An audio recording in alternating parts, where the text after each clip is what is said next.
In other years, this would be the time we shop for that special present, get a tree, and prepare to cook the traditional Christmas meal. This year is different. Many are reluctant to travel, so many may be celebrating with just the household instead of a house full. Instead of crushes of people at the mall, our Christmas presents will be dropped off at the front door by UPS, the Postal Service, or Amazon Prime. No 20-pound turkey this year for the family members visiting from out of town, just a small one for the household. While this year will be different, it may get us to slow down a bit and perhaps savor the special time of year and what we really celebrate. We turn our thoughts to themes of peace on earth and goodwill to men. We think of our Savior's birth in Bethlehem and the beginning of this chapter of salvation history. We think of family, both the ones we celebrate with this year in person and those who might only be visiting with us on Zoom. But we'll make it through the season and have even more to celebrate next year. Each year I remind my brother knights of some important financial issues as we move through December and hit the end of the year.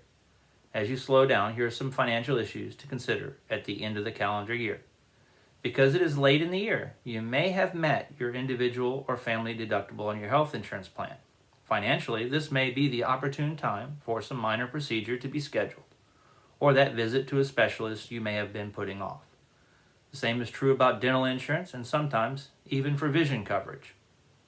Speaking of health insurance, do you have a health savings account? Do you have to spend the money that's in there by the end of the year? Some plans have a use it or lose it feature. Do you have to make a decision about how much to contribute next year? These issues are time sensitive.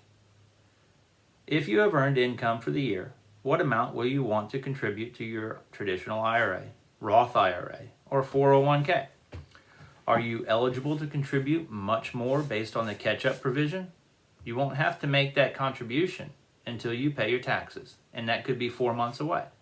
However, now is the time to start making those plans. Speaking of IRAs, have you received your required minimum distribution for this year? Did you know that you can waive this withdrawal in 2020 because of the COVID-19 pandemic?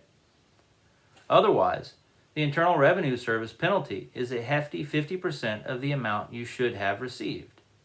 All of these issues come with lots of rules and regulations, so don't go it alone. Give me a call and I will be happy to discuss any of these issues. And you can do it safely, virtually, with me on the computer from the comfort of your home. As we prepare to celebrate the birth of Jesus, let us be thankful for all the graces God has showered on us, especially the gift of His Son, our Savior. For a child is born to us, a son is given to us. Upon His shoulder dominion rests. They name Him Wonder Counselor, God Hero, Father forever, Prince of Peace. Isaiah chapter 9, verse 5. Vivat Jesus.